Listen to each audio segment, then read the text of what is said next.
Hello, everyone. Welcome to this week's episode of Web3 PH Office Hour, your source for latest trends, technology, and innovation in Web3. We're your hosts, Alvin and Kristian, and today we're diving into the exciting topic that covers Web3 Developer Roadmap, blockchain technology, web development, smart contracts, dApp development, and blockchain security. So, bro, we can't hear you, bro. I think you're on mute, bro. Naka-mute.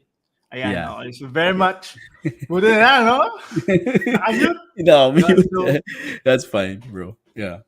ang ganda ng topic natin today kasi Yes. based on our experience, this is one of the things na lagi nilang tinatanong sa atin eh. Mm-hmm. Kaya I think this is a good time kasi we're basically in different levels of experience and mileage when it comes to blockchain technology. So it's good na we can mix the tail end Mm-hmm. and the front tail or front head. Diba? So when we're talking about the developer roadmap. Okay, let's start Mm-hmm. off with the first one. I think when it comes to Web3 developer roadmaps, we should start from learning at least all about yung blockchain technology. And that Mm-hmm. includes not just yung mismong blockchain tech. Mm-hmm. What I've realized is that much more than learning the tech, you should actually go deep into the history, Yep. the ethos, why it happened, why it was needed, and things like that. So, Mm-hmm. what do you think in this phase for a Web3 developer? What do you expect they should learn, and then why is it important? Yeah. What do you think? So to me, and I guess this applies to everyone. Like when you're learning something, you need to learn the whys, right? Why are you learning Mm, this thing anyway in the first place? Why are you sort of advocating for this type of technology in the first place? So the history and evolution of the blockchain when it started, the origins of technology starting with Bitcoin, that's an important mm, to me, that's an important piece of history in the space that everyone needs to look at. Like how did this start? How did it start in the first place? Why was Bitcoin invented, or why was it innovated basically, right? The key mm, milestones in development of the blockchain space, in transition from Bitcoin to a cryptocurrency to mm, Ethereum, right? You Ethereum, which sort of introduced compute, right? Which introduced programmability onto the blockchain mm, space. And so yeah, I mean, it's all about learning why this space exists and why are you learning this, mm, what's the importance, why is it important for you to learn this this topic. Kaya and that will sort of give you a perspective of where to put yourself in terms of making an impact in the space, right? So if you know mm, the history, like for example, Bitcoin was primarily for, to democratize and the sort of decentralize in a way the financial system to introducing a token or a coin, right? mm, And then Ethereum introducing sort of compute or programmability on chain. So mm, now, as a developer, if you look at the history, like how can you, like you ask yourself, how can you contribute? Like how can you mm, sort of position yourself to contribute to the space? So if you're a programmer, mm, yeah, maybe smart contract development is good for you because you can sort of build smart contracts and programmability on chain. mm, If you're a trader or maybe you're passionate about finance, so look into the Bitcoin. How can you advocate people on how to use or how to invest in Bitcoin, or how mm, to, how to, yeah. So it's all about, yeah, positioning yourself and, yeah, learning the why and also positioning yourself, mm, like, from that perspective. Yeah. mm. Hirap kasi, like, it's really good that you mentioned why eh. Hmm. Kasi I remember I made a lot of, when I was starting out. Hmm. Kasi initially my intention was to capitalize on the innovation eh.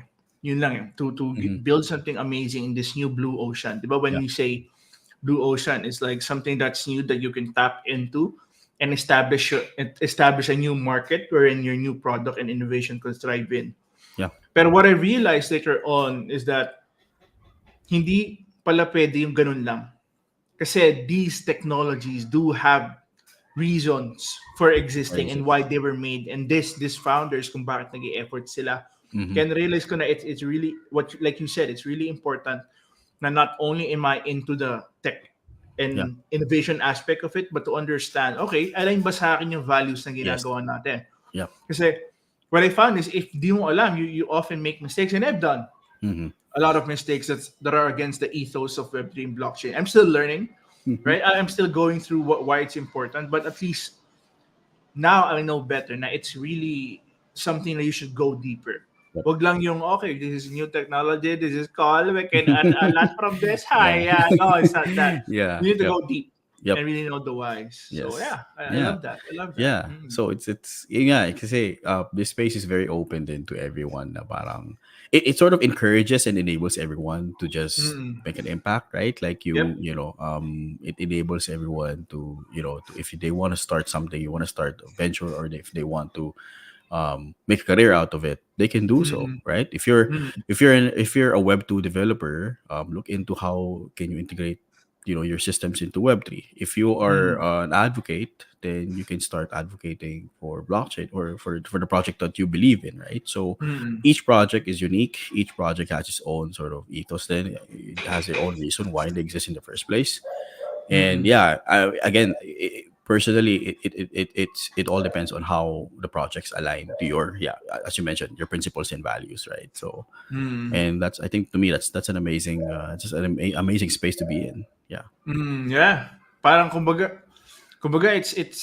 they call this as an industrial or technological revolution eh Yep. kasi it doesn't happen often.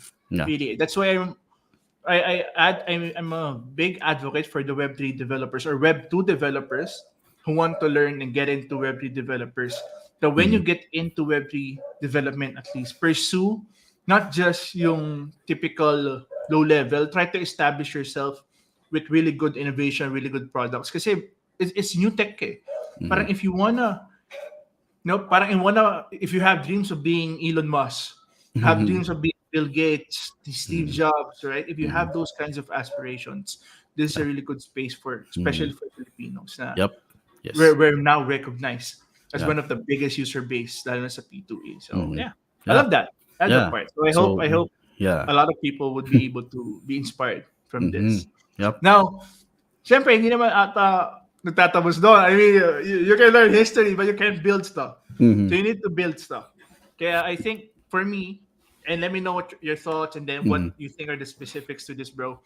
But in general, I believe na aside from the blockchain technology itself, history, ethos, why it happened, when it started, etc., it's also important to learn web development. So Yep. I want to highlight a point here, specifically. Wait lang, merong AI na nakalabas dito eh. How do I close this? Pero rinig mo pa naman ako, bro, no? Yes. Yep. Ayan. So you specifically, I wanna go over yung fact na a lot of Web2 developers think na pagdating mo ng Web3, you're gonna learn a whole lot of different technology. Pero the truth is far No. from that. No. And Yep. I'll let you go over on my guys. Well, yeah. So there are a lot of um there are a lot of Web3 tech na, yeah, they exist only because like Web3 exists, like for example smart contracts. But a lot of Web3 technologies are based off on Web2 tech, right? So if you want to build a dApp, you would still need to use the traditional, well, I wouldn't say traditional, but you will still use the same sort of Web2 tools for building those applications, right? So, for example, for front end development, so your skills as a React developer, Vue developer, Angular, JavaScript, or TypeScript developer still applies because you will still sort of interact with users through through the website, through Chrome extensions, right? MetaMask is a Chrome extension which is based on what that was written like in front end technologies, right? JavaScript and TypeScript, right? So yung mga wallets and yung swaps that you're seeing on some of the financial or fintech protocols, those are all written in React, mostly on React because React is sort of the most sort of de facto framework right now, and Yeah. all of the libraries, like client side libraries, yung mga mature client side libraries are all written to be compatible with React, right? Yeah. Oo nga. So the same sort of practice for UX, right, and UI design. So when you're doing UX in the front end or UI design, that still look and feel yung user experience, developing user experience, designing user experience is still applicable sa Web3, right? So you're opening your wallet, connecting to your wallet, making sure that the user knows how to properly navigate to your app. Still the same. So you're still sort of using the same skill set. You're still using the same parang concept to do that. Mm. Responsive design and mobile first design, right? So same, meron tayong responsive design, right, or liquid layout sa web, Mm. right? So applicable pa din naman yun sa web 2, right? So sorry, sa Mm. web Yeah. 3, right? So mobile first development. So, it needs to be mobile Yes. compatible, right? So Mm. parang even the emerging trend sa front end development will still be will still it's still relevant sa web 3, right? So Mm. you can always integrate yung for web 2 and web 3. So I think to me that's what it needs to be. That's what it should be. Like web 3 is innovating web 2, right? You have to sort of merge them. It's not like a replacement of web 2. It's like emerging, Augmentation. like augmentation, emerging technologies, right? Of Yes, these two tech, exactly. and then like deliver Mm. the best experience that you can for your customers.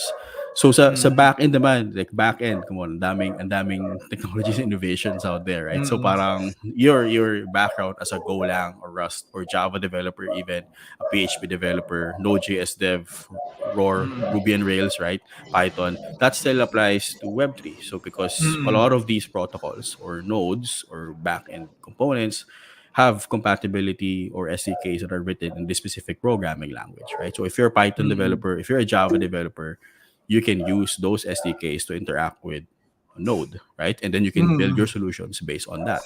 Yeah. Database management, scalability. The blockchain itself is not like a new database; it's a data structure, and you can Mm. technically store that in Any either in database. a database, document Yep. based SQL, Mm. RDBMS, right? MySQL, Mm. Postgres. You can structure it the same way as parang so ganun pa din siya. Of course, like uh the consensus and the verifiability will be at at the deeper level, right? You have to sort of Mm. create that on a separate module, but still the same technology existed. Yeah. Mm. So the same sort of sorry, the same design patterns that you are used to, like say for example you're a systems architect, right? So Mm. event driven architecture, request driven architecture, microservices architecture, these are all applicable still in the Mm. web3 space, right? Because in order for you Yeah. to create a scalable system or a backend system, you have to know these architectures. You have to know how to Mm-hmm. design this or design or Yeah. build these architectures, right? So Mm. yeah, REST APIs, GraphQL, these are REST APIs, of course, right? Like these are like just web services, right? Web services that you can expose to specific components on your system. So Mm. still, that you can still use that. You can still use those same schemes to expose your Mm. Web 3 components functionalities, right? So Mm. yeah, as you can see, like parang if you think about it, right, full stack development, integration of front end and back end, these are you can if you have a skill set that's good for Web 2, I guarantee you that that's applicable also to web 3. So Super. yeah, Mm-hmm. so it's just that you have to 90%, no? yeah, it's just that you have to you have to have like a mindset that hey, this is a different kind of tech. Like for example, Yes. Oh. I would say that the simplest one would be like say for example you have a smart contract, right? You have to have Mm. a mindset na parang okay, once you're in mainnet, hindi na yan ma-modify. So, nandun na talaga yung token Mm. mo, nandun na talaga yung smart contract mo. So, Mm. to me, that just means that you have to be more cautious of your Mm. changes. You have to have more bulletproof testing, bulletproof Mm. quality assurance.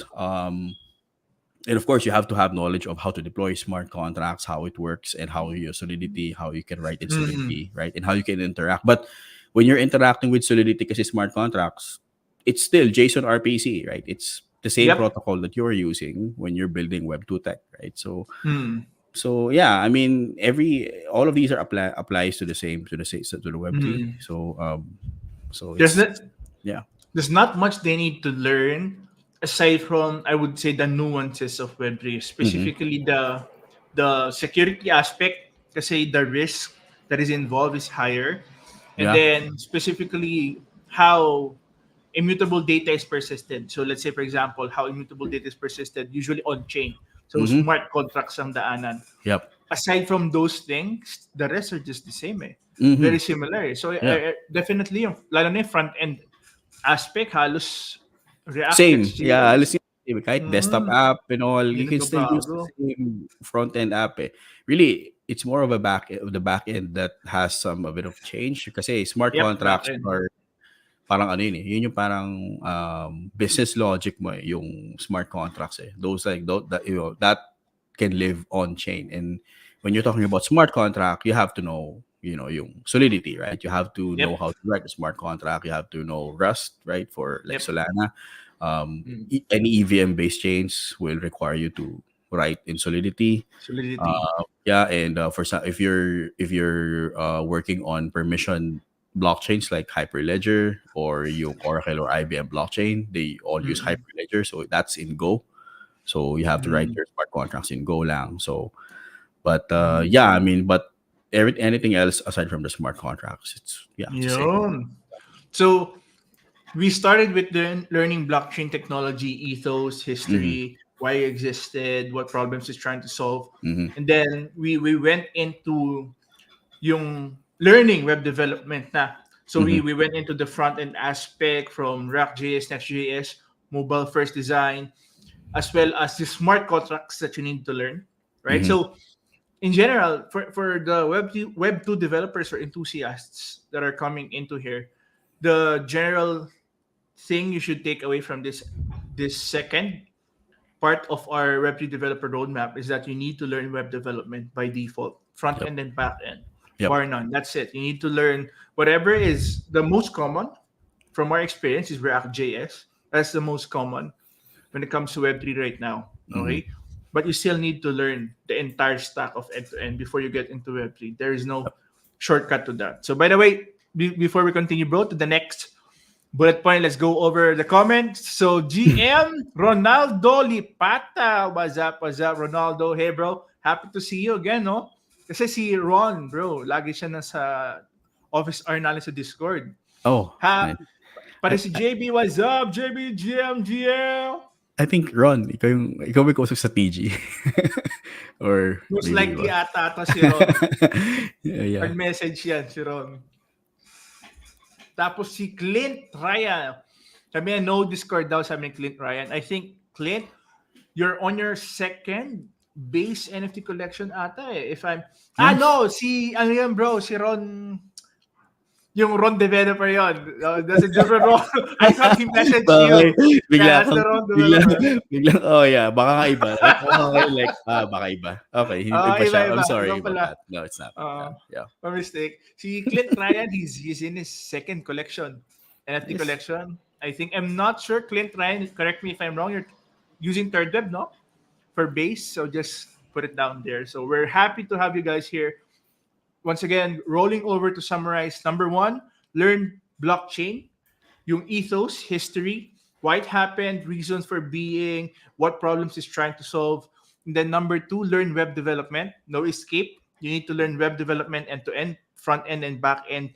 And then number three, bro Alvin, here we go. So since nasa three na tayo, now that you know web development, okay, and you understand blockchain technology and why it is, yung ethos, right, reason for Mm. existence. The third thing, I believe that a Web3 developer or someone who wants to get into Web3 development must learn is ito na, smart contract development. Mm-hmm. So, could you give us at least give us your thoughts and then let's go deeper. Kumbaga, let's crack smart contract development open Mm-hmm. para people understand how is it different from normal development. Right. What are the things we need to think about when we do smart Yeah. contract development? So, what do you think, bro? So I wouldn't say na sobrang iba siya sa ibang programming language. I guess like the key aspect that really stands out when it comes to smart contract development is that every time you deploy a smart contract, it's persisted on chain, right? It's there forever, right? It's there Forever. for the existence of the it's there for the existence of the Mm. blockchain, right? So and when you're creating smart contracts, you're basically creating an object flow. So for those who are Mm. like those programming and object-oriented programming design, so you're basically creating like an object that will exist on chain, and that chain will keep its state. So your functions that you introduce to maintain or to modify that object state will be on chain. So Mm. every time you call a function, right? Every time you change its state, it will record that state change on the on chain itself. So the state change will never be removed, but it's like an add-on database. Na parang, okay, there's going to be another state for this specific object that's on chain. So, for example, if you're building, let's say, a basic registration system, right, and you want all of this information on chain, so of course you have to create like a Solidity smart contract that will store all of these registration information on chain. So you might be writing a registration info smart contract, and mag-introduce ka ng function to register, right? With a parameter na parang, I don't know, like a name or description or anything that you want to do to add, right? Anything that parang, and then you can call that through your application through JSON RPC or REST APIs, right? That's already exposed on exposed dun sa node itself, exposed from the blockchain node itself. So like the biggest difference really here is when you persist on chain, when you persist a smart contract or a state change, it's going to be there for the existence of that blockchain network, right? So that means a test network possible pa na ma-reset, right? Because there are some projects na nag-reset ng chain, so that means it will be wiped out pag nag-reset sila. Pero sa main network, right? So sa Ethereum mainnet, let's say nag-persist ka ng smart contract, that's going to be there like guaranteed, like almost like forever. Because there's like, for you to wipe out the entire Ethereum blockchain or Bitcoin blockchain, you have to shut down all of these nodes. And right now, there's like thousands of nodes that are running the Ethereum blockchain for sure, and also like the Bitcoin protocol, right? So like so smart contracts, it's all about, so smart contract is not a front end, it's not a front end tech. It's basically representing your business logic. So we most dApps, let's say for example DeFi, decentralized finance, we use smart contracts to represent an escrow, right? That can hold funds. So right, it can represent a bank, right? A smart contract. So it takes care of like the funds, and then you put in that will be, that will be used eventually on like whatever use case that you have on that DeFi, right? So it's a smart, so it's a business logic that you can implement. And the biggest difference really is the persistence itself. It's like it's on chain. It's gonna be there forever. One also difference is that yung smart contracts is written in different language. So the most prominent right now is yung EVM based Solidity smart contract. So iba yung programming language niya kaysa do sa ibang programming language that we know right now, like with that's the most popular programming language. But but the syntax is very close to C++, or Typical even mga even Rust. systems, no? Yeah. So it's very similar. So you still have your operators, your conditions, your arithmetic operators, your conditional statements, your functions, your structures, your objects. So you can write that on Solidity smart contract. But it is a different programming language, so you have to have a different tool set to build Different that. syntax, Yeah. different mindset. I, Yeah. But the thing is I like, think yeah.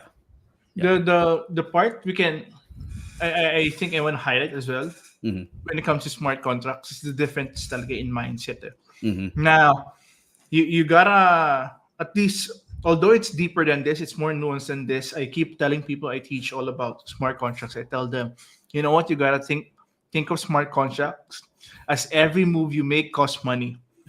Yep. And by reducing that thought, the smart contracts thought into that, we can cover a lot there. It costs money to interact with your functions. Mm-hmm. It costs money to deploy your smart contract. It costs money if you don't secure your smart contract. And it costs money for people, not you, not a developer, to interact directly with your smart contract. So I keep telling them, na, bro, you know what, if you're gonna build a smart contract, Mm-hmm. always remember it's gonna cost money. Yun Yep. lang. That's why. So Yeah. we Yeah. be very conscientious kasi like Mm. even to now I'm still paranoid, skeptical when I try. Kumbaga pag magde-deploy na ako ng smart contract, kinakabahan pa rin ako Yep. kasi lahat ba nagawa ko na?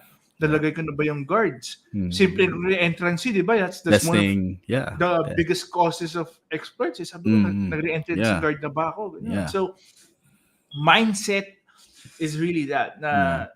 When Yeah. you venture into smart contract development, guys, and you can use the same programming, You can use the same skills, but remember, it's gonna cost money every move you make. So you gotta be Mm, highly consensuous yeah. when you make those moves. Yeah. Kasi no Yeah. turning back. Yeah.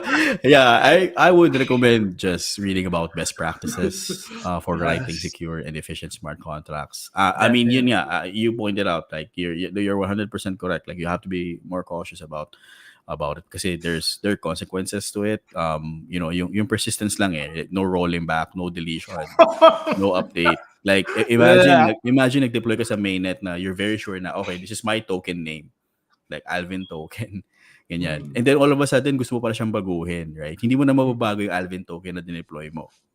So mm-hmm. you have to Yeah. create another Alvin token. And then now you Mm, have two Alvin token that's on the main network, right? mm. So I think parang ano na siya, like, wow, okay. Hindi na siya, there's gonna be a lot of issues no with that, turning right? back. Yeah. So there are common pitfalls and vulnerabilities for sure. Mm, Pero but we do have there's a lot of tools and frameworks now that to test your smart contracts before deploying them. So hard mm, hat, and then you have IDEs na you have helper tools that you can use. Before mm. kasi parang wala pa yung mga ganung tools, yung truffle pa lang. Before like it was Yeah. early version of like 'di ba yung parang yung mga Ang yung pangit smart pala contract. UX, bro. Diba? Oh my Yeah. God. Pero ngayon parang okay na siya. Okay na yung iba kasi Yes. framework na siya. It's much Mm, more mature. It's always mm, getting up to date with the new mm, practices. mm. So But Raffle Ganache yeah. definitely did the dirty work. Kumbaga, their work Oh yeah. informed the next generations of the Mhm. best practices. Yep. That's Halos lahat model based on kung paano nila paano yung DevX workflow nila eh. Oh, mm, I like building smart contracts through their through their tools kasi as in straightforward lang talaga siya. Like mm, there's an IDE plugin for visual code for it. And then the CLI is straightforward. You just call the commands to deploy to publish. mm, And again, like for smart contract development, look for the test network first. Like there's always going to be a test network. I mm, know some of the nodes I saw some of the blockchain protocols. It's hard to set up your own node, your test node on your local, and mm, it takes a bit of time to get used to. It takes a lot of resources then, depending on the node, depending on how mm, they design their consensus. But if you're building a smart contract, use the test network.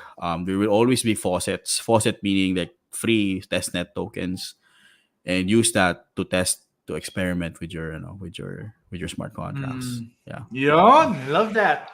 Actually, bro, an interesting question that Yeah. I asked.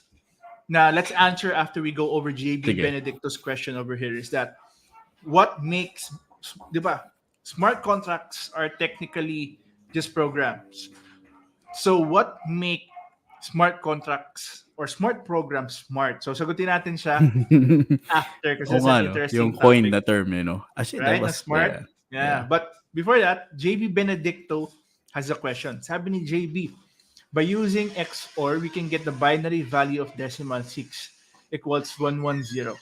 What are your thoughts of using this to assign and identify permissions for users? X sample, create, update, delete. That's a really good question. Wait lang. I would say very specific, but bro, what do you think? I have lots of Permission, thoughts. where's that? So, babasahin ko lang ulit. By Mm. using XOR, we can get the binary value. Okay, what are your thoughts you're using to assign and identify permission for users? Mm. One create, 10 110. Is this similar to, are you creating your own sort of permission? Like chmod type of I think permission to do this? I think bro, ang ginagawa niya is he's trying to assess kung okay lang ba kunyari, 'di ba? Mm-hmm. I When you're guess, assigning permissions, you yeah. can use the exact word eh. Yeah. Oh, admin, Yeah. uh, uh, Mhm. moderator, pero ito parang gusto niyang parang Yeah. i-pack So ba ikaw yeah, you pack. you want to create like a coding scheme na, Yeah, coding yeah, scheme. coding scheme, right? So Mm. yeah, I mean similar to, I'm not sure if you're familiar with mod when you want to modify file permissions, right? In a Linux Yeah, system. 0777. Mm. 7755, six six Yep. zero. I mean, it Mm. is a sort of a common practice for file permissions.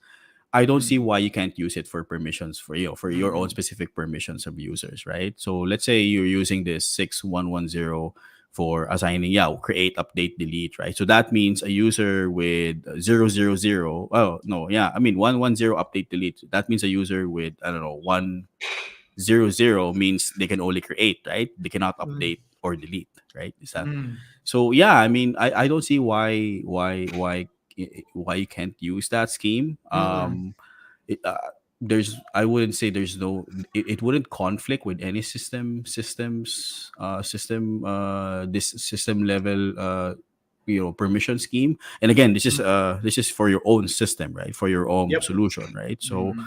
yeah, I mean, if it works, it's much more efficient. Then I think that's better. I would actually say that this is more, in a way. Of course, like yung performance is get very small, lang naman yung impact. I would say Mm. this, if you do it this way, the footprint of the memory, or the footprint is gonna be much lower. Let's say for example, meron kang billions of users bigla, right? And then you're using a decimal based permission schemes, then that's going to be more performant than a system that uses string based, right? String Mm. permissions, right? So Mm. yeah, I mean, I think this makes sense. I think this you can, Mm. that's I think this is a good scheme. Yeah. Mm. So Sa on my end naman, that's correct. I agree with Bro Alvin on that. You can yeah. ang maganda sa JB Bendito, ang maganda sa smart contract is that basically very limited ng data na pwede mong ikabit na nakadepende sa iyo kung anong gusto mong gawin. So if you want to use this scheme, definitely the only two things that I would look at is number one, I haven't looked at it deeply, pero yung mga bitwise Yeah. operations, Mm-hmm. they can be insecure. So you gotta be careful. Look for ways that people can exploit it. Make sure na hindi siya exploitable. Mm-hmm. It's number Yeah. one. Yung mga libraries katulad ng I forgot ng access, basta yung access libraries ng OZ, they've already done their own security. So if you're a beginner, I recommend you go through that. And then number two that I want to say is that, for example, if you use a 3-bit,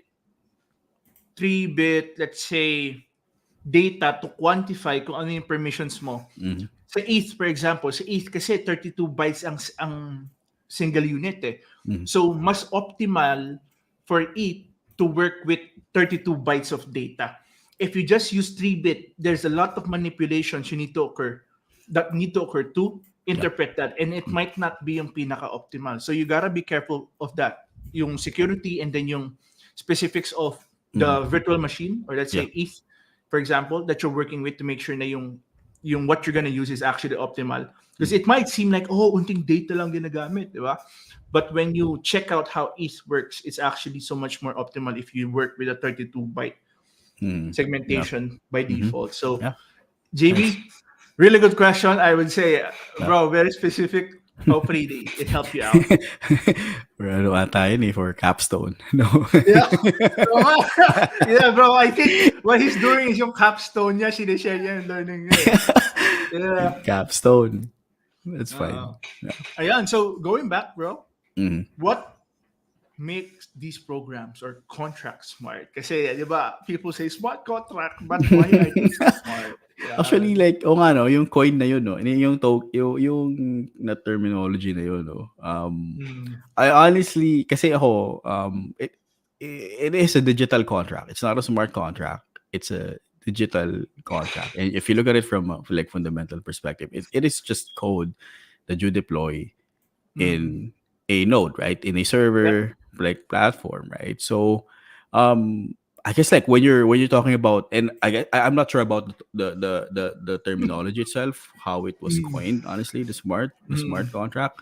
I would honestly assume right now that maybe it's a marketing thing, why it's called smart, but it's technically a digital, it is just a digital contract. Digital contract, So it yes. is what it is, like digital contract, right? So maybe like it's smart that maybe it was coined as a smart contract because you can basically create a program or a business logic that's immutable on chain, right? That's smart enough to track any type of information in an immutable manner, right? That's Mm, non-tamper, that's tamper-proof and tamper-evident as well. So maybe mm, that's what made it smart. But mm, yeah, but to me, it's a digital contract. It's a digital code.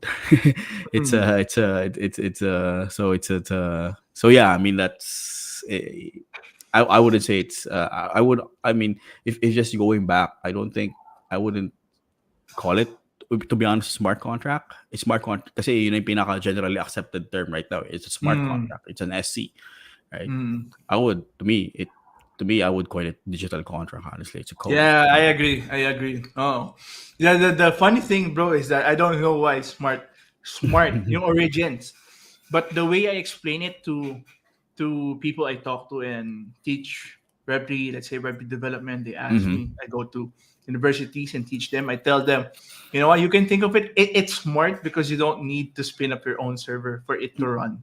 So parang Nah, it can run on its serverless yan. own. Oh, di Serverless. ba? So parang, That's okay, serverless. Yeah. it's smart enough to do its own computation. You don't need to touch it, di ba? So parang Yeah. gano'n. But it's technically not the origin. I haven't really checked it out, but I agree. If Yeah. it were up to me, it's definitely not smart. I mean, it's Yeah. still the Yeah. same. You just Yeah. change where compute is done. Okay, the Mm. network does the compute for you. Mm. Great, but it's still not smart.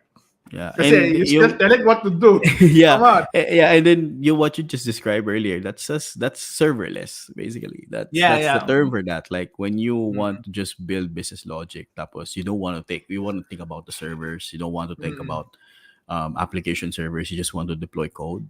That's a mm, serverless scheme, right? So mm. But the AWS difference, Lambda. bro, Yeah. is that yung serverless kasi is like you still need to tell the serverless, oh, spin up my Oh server. yeah, like just give them Oh, your GitHub branch and then yes, yes. with So, all the pero Docker sa, file and then your make commands and then that's it. So yeah. pero So you have to sa, tell you just have to tell it like initially like one time and then every time you mm, commit the code para yeah, it magde-deploy na lang changes siya. on its own. Yeah. Magde-deploy na siya and all. So it is still may server pa rin siya honestly. So may server pa rin naman siya. Pero it's just Mm, that from a perspective of dev.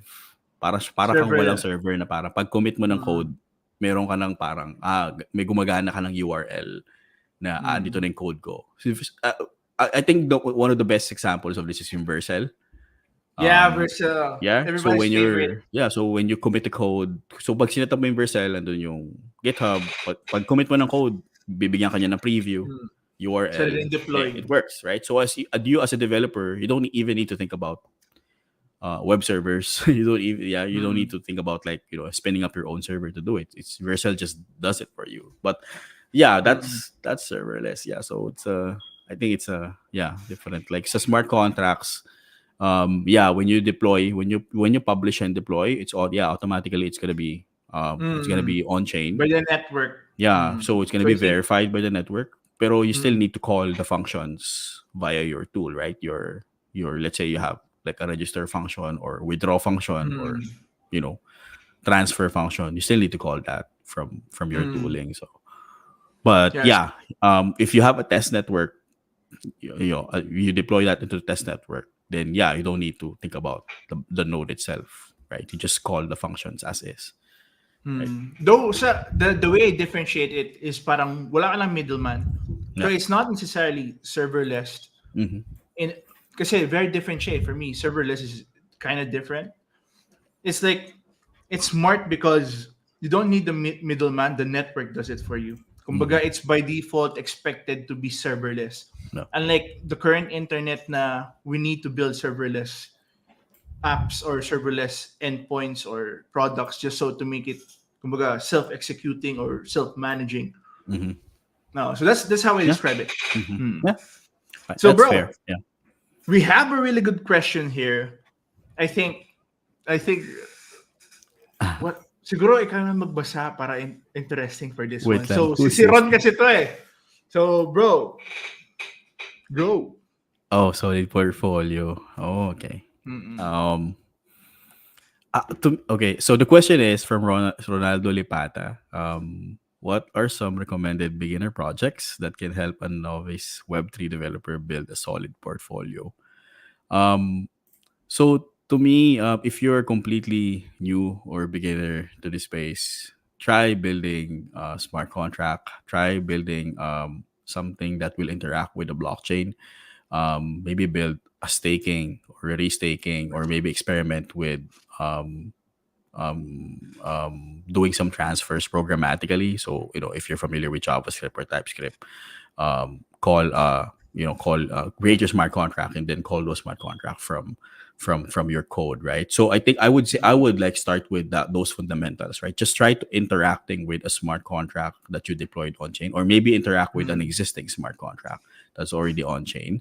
But if you want to have like a solid portfolio later on, like, so once you have like enough experience to to do that, that you understand all of the projects, all of understand the fundamentals and all the fundamentals, sh- go to some of the open source projects, right? Open source yung mga projects na that's prominent and relevant right now.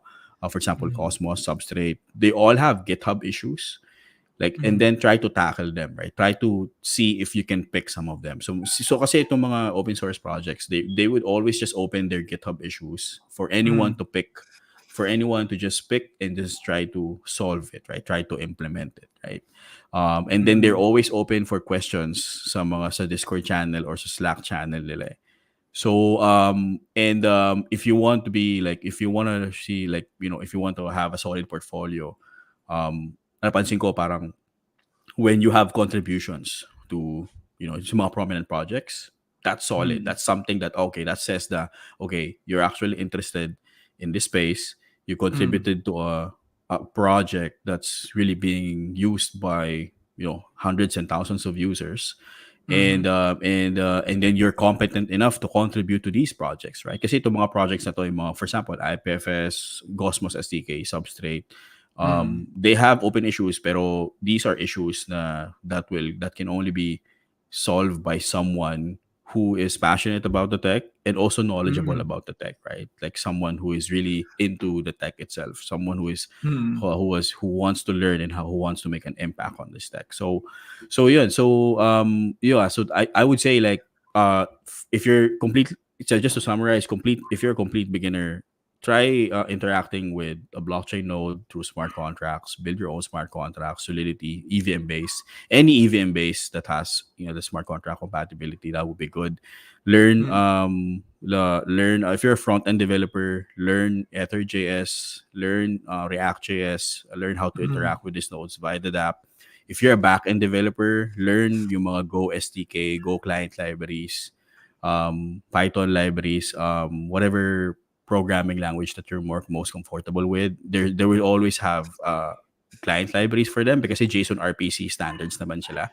So and these programming language will almost always understand or can always parse JSON RPC calls, right? So so do that, and then later on challenge yourself, go to these open source projects, contribute code. You don't actually, you don't even need to contribute code on the get-go. You can also do QA. Para pwede kang mag-test, set up mo yung code sa local mo, test it out, and then look for bugs. If you're looking for bugs, and then try to fix them if you can, right? And then communicate with the community, communicate with the core development team. So and then yeah, that's how you make contributions and make a solid portfolio for yourself in the Web3 space. So yeah, yun Yun. siya. Very very comprehensive. Actually, I totally agree lalo na sa OSS contribution, no. Yeah. The first, when you go sa issues sa GitHub, run, you can look for what the issues that are tagged good first issue. So when they say good first issue, it says na this is an issue that the team believes or the maintainer believes anyone at an entry level or beginner level can do. So if you wanna dabble with an open source project, look for the good first issue. Yun yung usually labels niya. Yep. And then number two, I think the other method na pwede mo gawin, aside from going through that, kasi that's really good. That's the best for me. When you contribute to a well-used, something that people depend on a lot, tapos mag-contribute ka sa OSS, and then you show them your commits, your contributions. That's Yeah. na-merge siya, that's the best. The Mhm. second thing, and I would say the fastest and most accessible for a novice, is that look for 10 people who have problems you can solve with blockchain, or look for 10 people na gusto nilang mag-build ng blockchain application. And what you're going to do is you're going to offer your service for free. And here's why. 10 because you need 10 at least to be very proficient. Okay? And then free because usually these clients kasi mahirap silang i-close if it's paid. Okay, at the expense of you saying, hey, this is my first project, my first part of my first few set of projects. I'll work for you for free. In exchange, you let me do your problem, let me build it out for you. And what that gives you is that it gives you a testimonial. It gives you at least acceptance and liberty to make mistakes kasi in a line mo na it's just one of their few projects. That's why you're offering for free. And then number two, you have minute projects. And the beauty of minute projects is that when people know you have production experience, sasabihin nila, yeah, you did something for someone and they like it well enough.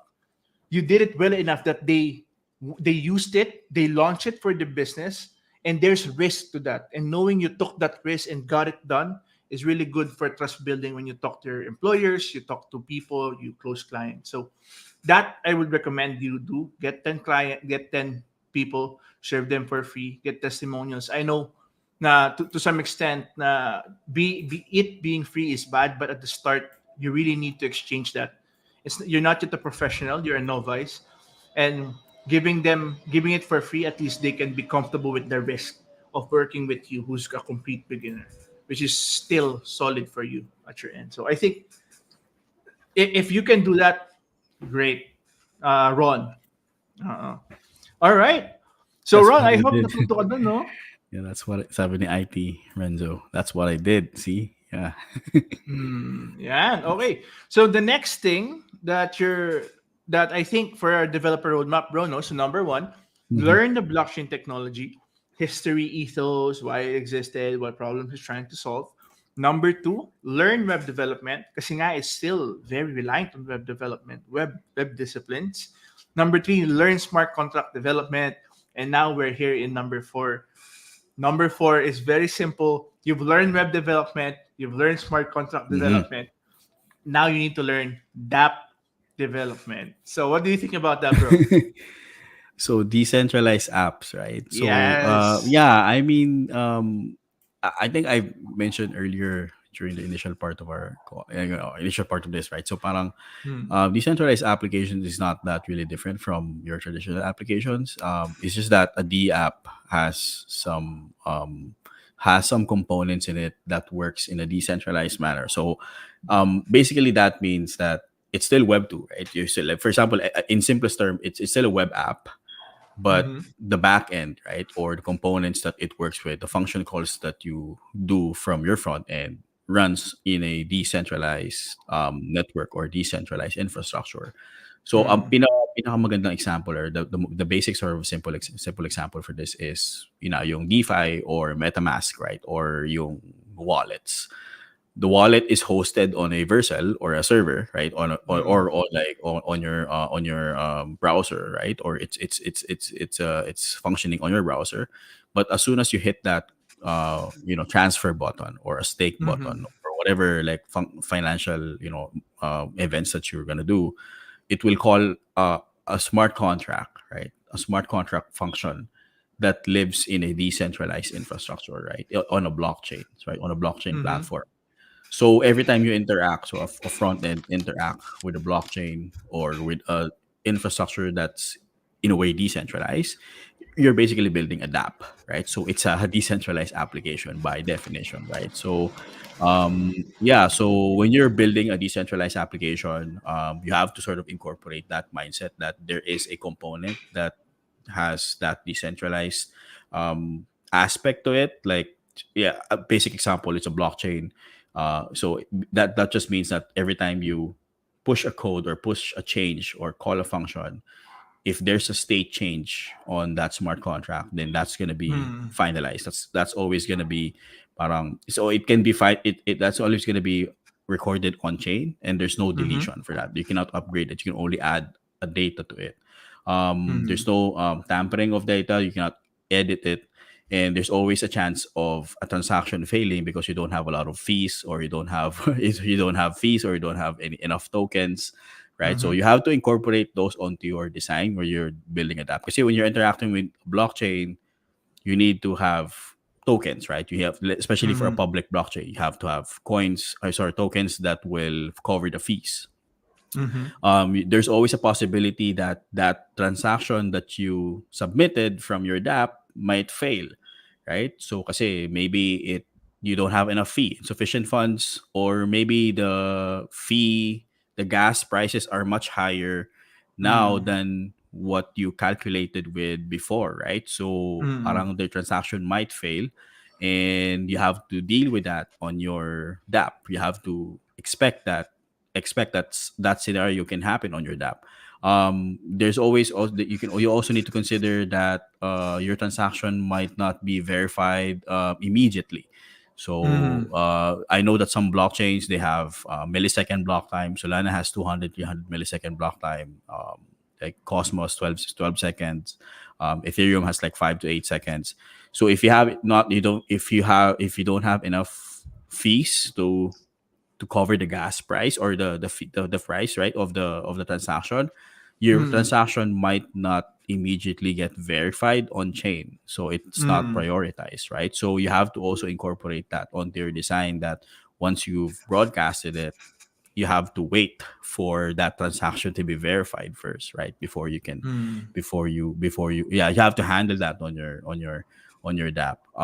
Yeah, so integrating smart contracts, and of course, when it comes to dealing with that state, right? Because basically, you're trying to retain the state, or you're trying to manage the state of your transaction from your Web2 component. So that's what's happening, and it's always hard because that's always going to be sort of difficult. It's not straightforward. It's not going to be Mm-hmm. very atomic, in a way, because a transaction can be can fail.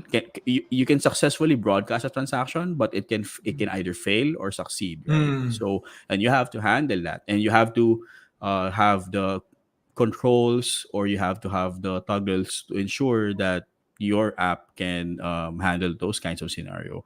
Mm-hmm. Aside from handling those scenarios, you have to ensure that your apps is scalable as well, Mm-hmm. and you have the securities are in place, and data reconciliation is in there, the data integrity. So you have to reconcile what's on chain and also off chain, Mm-hmm. which is on your DApp. So yeah, I mean, that's yeah. So those are, like, when you're building a decentralized apps, those are the things that you have to, like, consider. It's not the same as a typical application where you just have to interact with the block with the database, right? Because Mm-hmm. in the database, okay, you insert, you do CRUD, create, read, update, delete, Standard. yeah, standard, and then you can always sort of roll back a change, right? Because you have Mm-hmm. transaction management on the Yep. database level. In the blockchain, when you broadcast a transaction, it's fire and forget, right? So okay, you fire it, and then your transaction, you have to follow through yung transaction hash. You have to, like, okay, what is the transaction hash that was generated, and then you have to Mm-hmm. monitor that transaction hash if it's already verified or not, right? So Mm-hmm. if it's verified, then that's good. That means it was accepted, it was Mm-hmm. proposed, it gets finalized, it's verified by other nodes. But if it fails, then that means you have to retry, right, that Mm-hmm. transaction, and then you have to incorporate that retry onto your user experience as well, right, on your Yep. application, on your Mm-hmm. web too. So yun yung mga parang kaya user experience is one of the things that we also have to it's one of the aspects also of building a app. You need to ensure that the fail safe scenarios, that where a Mm-hmm. transaction might not come in or might not be verified, needs to be well communicated to the users, right? So you have to design Mm-hmm. an intuitive and user friendly interfaces. You have to know how wallets work, key management, of course, Mm-hmm. yung keys. You cannot pass over a private key over the wire. So that Yeah, na key na hindi mo that inobtuse. yeah, because Kailangan, yeah.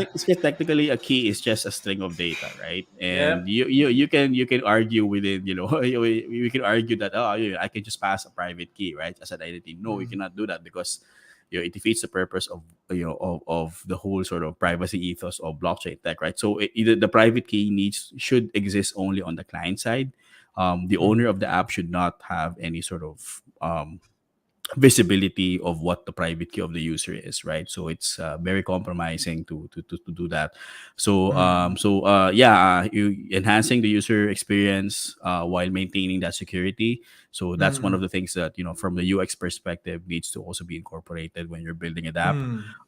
And right now, honestly, it's good that we have a lot of use cases now with dApps, right? Kasi ang dami ng dApps that was built over the years, eh. So as we matured during those, early days of blockchain tech, we've learned smart contracts. Marami ng dApps na built. So it would be good to, if you're starting dApp development, if you're starting to build your dApps, look into look into some of the examples that's existing right now that has a lot of users.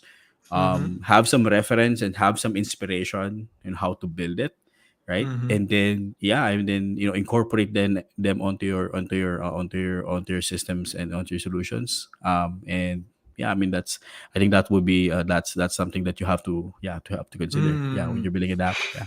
Yun. Actually, it's really good, bro. Actually wala na akong ma-add kasi the purpose of this, adding it as a separate from smart contract and web development, is that there are a lot of things na specifically may encounter mo lang kapag dApp development talaga, which is, you've mentioned one of the biggest pain points, handling the transaction problems Yeah. that we face, and then handling the UX aspect Yeah. of that. Kasi even I myself, I believe one of the biggest hurdles to us onboarding yung mga normal functions or normal parang products in Web2 and Web3 is the fact that we have to deal with that problem, eh. Na parang, okay, gusto ko lang naman let's say, mag-persist ng name ko, I need to wait for 5 minutes para lang Right. mabago yung name, diba? Yeah. So, Yeah. So yeah. those things, that's really good that you mentioned that. Yeah. There's nothing I would add. It's just for me to summarize na learn the specifics of that development, including yung UX implications, like yung transaction management that you need to massively look out for, because it happens all the time and it's painful. I swear, if you guys build a app in mainnet and you deal with transactions, it's one of the things I hate. Okay, Yeah. so Yeah. since we're at the end na, bro, I think we can start going to the comments na. Okay. I know na we have a blockchain security aspect pa, but we can talk Yeah. about that on Yeah. a separate Separate. office Yeah. hour. That's For fine. this one, Yeah. let's focus on the QAs kasi andito na sila. So, Clint, Ryan, once again, ikaw, sabi niya, wag ko daw i-mention yung collection niya, baka ma-jinx. But Clint Ryan Jiao is asking, on-chain NFTs or off-chain NFTs? I mean, there's no such thing as, I guess, like, there's no such thing as off-chain NFTs. It's non-fungible tokens. It's if it's an off-chain NFTs, it's just a centralized token that's existing on the database. It's not. Yeah, it's not even a token actually. Of course, on-chain NFTs. That is that is the most sort of legit way to create an NFT. But you create a token on chain, but you can always associate an asset that's off chain. So what I mean by that is, usually yung mga NFTs, well, not usually, but most of them, they would give you a token, right? Sige, it's on your wallet, but the image, or let's say a representation of that non-fungible token, exists off chain. So the image is, let's say, in an IPFS server, or Yeah. in an AWS S3 bucket, right? Ah, Or in yeah. yeah. So dun nagkakaroon ng parang doon nagkakaroon ng parang, Disparity. disparity, and also like yung integration between also like the on-chain and off-chain. Kasi technically, an image, let's say you can technically store a base 64 encoded image, pero there's only a limited bytes that you can store on chain, right? On the Ethereum like blockchain or in any other blockchains, right? Kasi kaya parang kaya ang ganda ng use case ng IPFS for storage, for storage, and also for any large data sets that you want to persist on chain, or you want to at least associate with an on-chain transaction hash. Kasi if you put it on IPFS, it will give you a fixed like 64 like base 64 na parang encoded na string, and it's always going to be Mm. the same for any type of data in any size. Mhm. So parang, and then you can use that string like and put that on your metadata dun sa Mm. NFTs mo, right? So Yep. yun, kaya maganda use case. And yeah, I mean, to me, on-chain NFT, that's, the token needs to be on-chain. Yep. The Mm. but the assets that represents yung actual image or whatever, like, representation of that token can be off-chain, right? Mm. I wouldn't use AWS S3 or any sort Yeah. of centralized storage. Yung I iba would bro, GitHub permalink eh. yeah, yeah, yeah, permalink eh. Yeah. Actually, parang centralized din naman yun. Pero yun, Yeah. try to use decentralized storage technologies out there. Ang dami Yes. na ng decentralized tech naman na out there. Mm. Like, yeah, IPFS is like one of them. Delta. Yeah, Filecoin, or like Saya. You have your so Crust. So Mm. use those even try scale also SKALE, so it's also like a Mm. project that deals with decentralized storage. So yeah, so use those tech if you're gonna build your NFTs. Yeah, or yeah, Yun. So the answer, bro, is combined. Really. yeah, Because I agree. Like, lalo kung but HD yung image mo, hindi mo yeah, mapagkakasya yun eh. I'm like, yeah, wow, all like wow. I guess like, oh yeah, on-chain NFT and then off-chain asset. Yeah. Off-chain digital, yeah, asset or Mm. off-chain representation of your token. Yeah. Yung off-chain na to, Clint, the off-chain we're talking about is off-chain na reliable in a sense na if the data changes, Mm-hmm. the CID or representative, let's say pointer or link changes as well. So kumbaga, never changing kung saan nakatutok.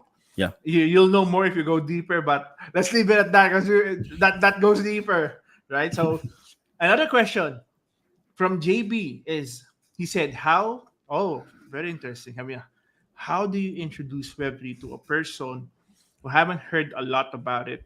Like, di Oh. ko alam paano ko i-explain sa kanila yon in, let's say, the 3 to 5 Yeah. sentences. My God. It always depends kung sino yung kausap eh, no? Yeah. Kasi iba-iba eh. Sometimes when you're talking to someone na parang nasa finance, you have to start off with how Bitcoin works, how Mm, cryptocurrency works.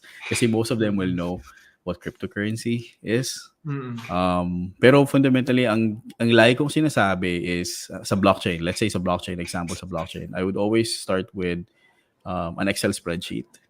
Like sinasabi ko, imagine an Excel spreadsheet na parang you just put all of your list or all of your like stuff on it, and then this spreadsheet is maintained by different computers. Every computer has its own copy, and then every computer checks if there are changes to that Excel spreadsheet, right? And then when every time that someone or some computer change something on that Excel spreadsheet, it gets recorded everywhere. It gets everywhere. replicated everywhere. So you have like lots of copies of these events that occur, and that's what makes Mm, it tamper proof and tamper evident. So yun, so sa blockchain yun. So sa Web3, yeah, it's like parang just piling on the decentralized aspect of it. Just telling them that this is more of a technology that ensures that sort of ensures not ensures but adds data privacy and security to your digital mm, information. So parang sinasabi ko, you were all like uploading or putting all of our digital information onto our, on everywhere, right? So lahat na tayo sa digital space. And what Web3 is trying to create a data privacy and data security layer to ensure that your ID or your cat pictures will be cat pictures still over the next 20 years. mm. so parang Coming so dogs. so parang yung ginagano so ganun, so iba-iba yung aspect eh. And in a way it's Mm, good kasi you can sort of see the use cases, right? Kasi parang sobrang lawak ng use case na parang ang dami mong pwedeng i-explain on to different users, to different types of users, to different uh, mm, people who have different backgrounds, right? So if a financial, Bitcoin, cryptocurrency, if a Web2 developer, just explain, tell them that this is like something that you can add on to your Web2 stack to ensure data privacy, security, and also create dApps, decentralized applications to ensure Mm, tamper, if so that your data is tamper proof and tamper evident, right? mm, So helpful for audit, logging, helpful for transactions, for event logging, parang event that you don't want to, you don't want to be tampered, or you don't want to be manipulated, or or like edited, right? So mm, parang, yeah, read only so for database administrator, I would say, oh, it's basically like an add-on only database. mm, So parang and then there's also like, software architects, so it can tell them na parang, oh, you can use this for logging, or you can use this for additional information that you want to have, you that you basically want to have a source of truth that's not tampered with, right? Like, mm, so iba-iba yung yung explanation ko on different mm, users, right? So yeah, but mostly mm. Web3, I would always associate it with data security and data privacy, because that's sort of that's my that's my Advocacy. yeah, that's my advocacy in this space, in the Web3 space. So not Mm, DeFi, decentralized. Of course, I'm familiar with DeFi and decentralized storage, and decentralized identity, but it's really more on the security and the privacy aspect of it. Yeah. mm. Uh, you're right. It really depends who you're talking to, JB. How it's gonna be, kasi ang ganda na rin ng sinabi ni Alvin when it comes to the Excel spreadsheet. I would say that's the easiest explanation. Really, it's just a list that gets distributed every time a change occurs. What I've grown to realize, though, bro Alvin, is that after teaching multiple universities, high school students, different Mhm. schools about blockchain technology, I've learned that in general, people are really only able to understand 20% new, 80% old. Eh. Mhm. So Mhm. eventually, when we did BBC's Blockchain City Fair, wherein we exposed these people to an actual blockchain product na ginamit talaga nila using our app, what Mhm. the insight we got was that people are ready for it. It's just that we're not anymore going to focus on what is blockchain, what is Web3. If we're talking to consumers, this is consumers. It's more of just letting them not even, if they want to, we can let them know it's blockchain because there have been issues around people wanting to know it. Mhm. But then it comes to a point where there's really no point of talking about, oh, it's blockchain technology, ganon. Like sabi nga ni Roger Do, he was a founder I talked to, famous in Taiwan. He told me na when I was mentioning our DeFi product before, sabi niya, bro, you talk too much. You're telling me so much, sabi niya. And then his rebuttal was that you use the DVD, yet you don't know how the laser optical head works. Mhm. I'm like, you know what? You're right. Okay, I got you. I got you. So then Okay. the biggest realization is if you want to onboard them, if you want to get them, if you want to explain Web3 to them, it's just say it's the next iteration of the internet and a lot of new things are going to happen. Yeah. And Mhm. that's it. They don't even have to know. Na for us, it's really something we really love. Kasi masaya siya, new innovation, a lot of things we can build. There are a lot of promise to it if you know it deeply and technically. Mhm. But I find that really beyond saying that it's the next iteration of the internet and a lot of things are going to happen and going to change, there's really nothing else I think would be Yeah. worth explaining to them. Yep. Uh, Yep. so yeah, in general, I think we're good all Mhm. over. So I'll just summarize what we went over, bro Alvin. Now, Web3 Developer Roadmap, guys. Put your notebooks out. Listen, number one, learn all about blockchain technology. Okay, the technology itself, ethos, reason for being, why it exists, problem it solves. Number two is learn web development. Okay, kasi a lot of the tools we're using, disciplines we're doing, it's still the same, still Web 2.10. Number three is to learn smart contract development because there are differences in how smart contract or programs, digital contracts are made. So learn smart contract development.